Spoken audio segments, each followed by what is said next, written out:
The most important thing is your mind. Make no mistake about that. Right now, the only thing that is holding you back, I promise you, and whatever excuse you're telling yourself, it's bull. The only thing that's holding you back is the way that you think about yourself and the world. That's it, flat. You have not built the mechanisms in your mind that you need to free yourself from the matrix. And boys and girls, the matrix has you.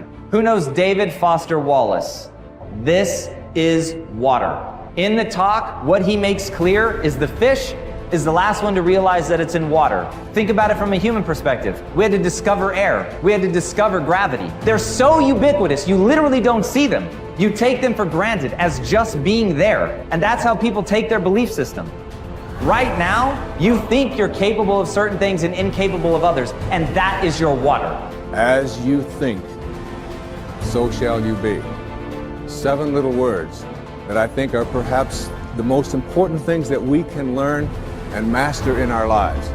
This old proverb notion that I become what I think about all day long. And once you know that what you think about is what expands, you start getting real careful about what you think about. You don't allow your thoughts to be on anything that you don't want or that you wouldn't want to have manifest or show up for you in your life.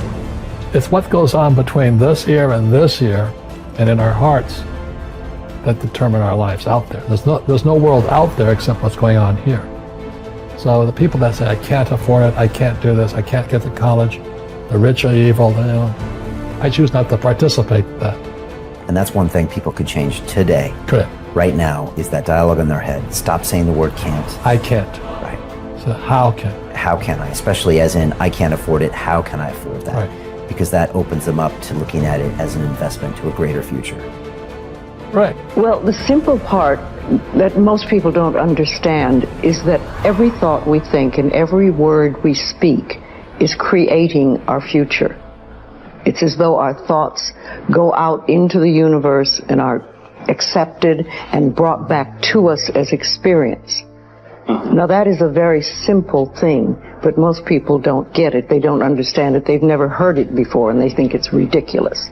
But if you can really accept the fact that every time you think a thought and every time you speak a word, you are literally painting your future, making your dinner, whatever you want to call it. You are creating, and you're creating your own life.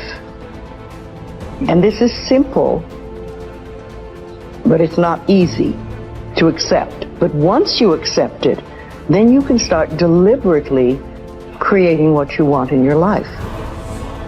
And you begin to be aware of what you don't want in your life and how you are contributing to it. You've got to ask yourself, what's your why? What motivates you? What pushes you? What drives you? And if that thing is internal, if nobody has to call you, if nobody has to prod you, if nobody has to reward you, if nobody has to give you anything, if you are self-motivated and self-regulated, you can have it, you can be it, you can do it. The first thing you want to think about is switching from negativity to positivity.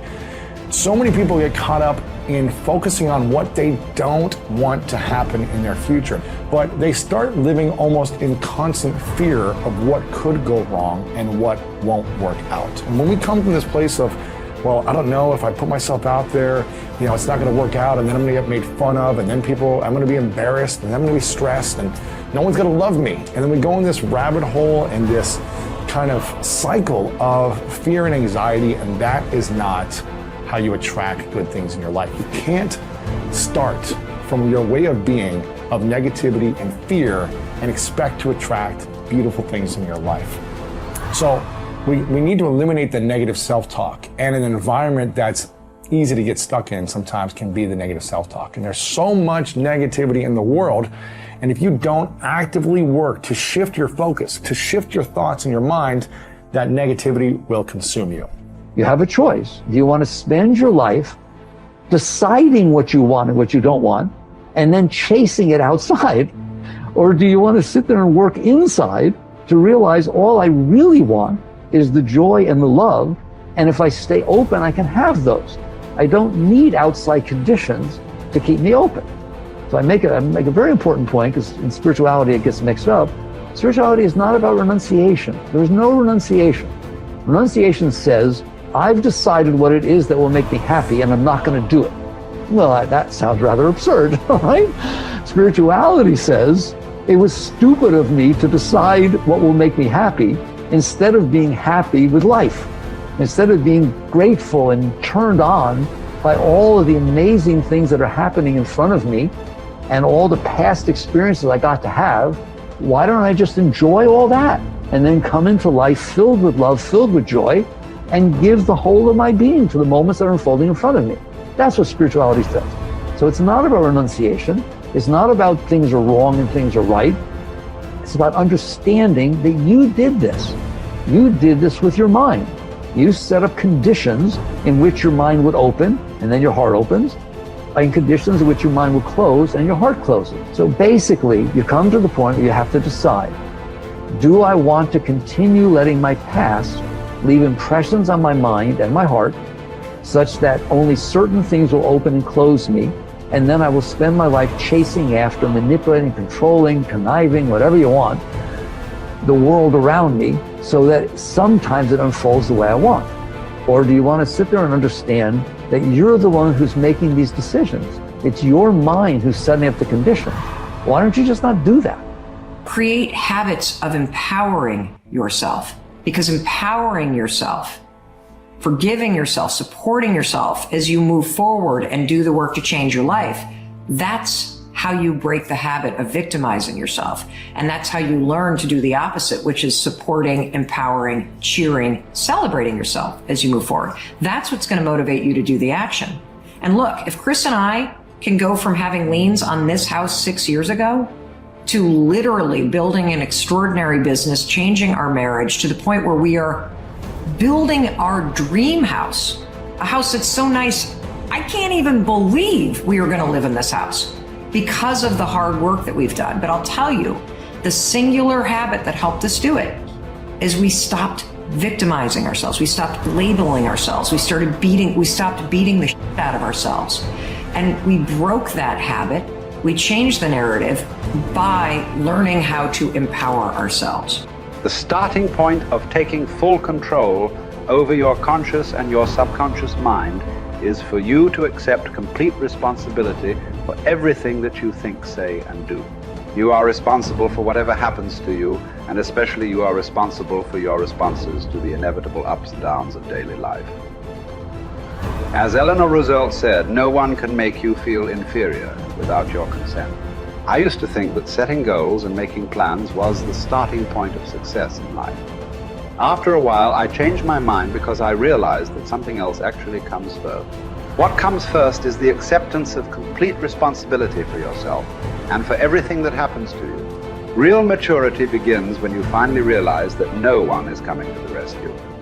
It is only when you accept total responsibility for your life situation, with no excuses and no blaming of others, that you move into a mental position to kick the long ball in your own life.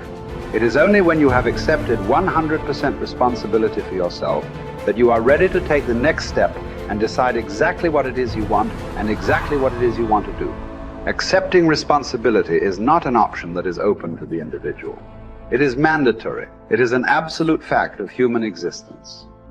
You do not have the luxury of blaming others or making excuses for parts of your life that are not satisfactory. As Henry Ford said, never complain, never explain. No one makes you do anything or feel anything. You are where you are and what you are because you have decided to be there. Everything that you are or ever will be is entirely up to you. If there is any effect in your life that you're not happy about, it is solely up to you to change the causes. You are completely responsible. When something negative or unexpected happens to you, immediately seize the moment as an opportunity to demonstrate calmness and self-control. Make it a game.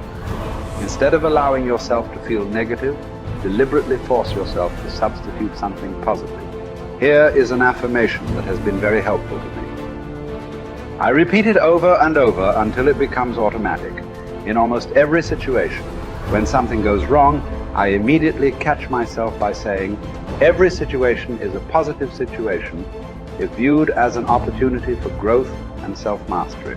Whatever it is, I take a deep breath, relax, smile, and say, every situation is a positive situation if viewed as an opportunity for growth and self-mastery. I then look within the situation for something that I can learn that will help me to grow and develop greater self-mastery.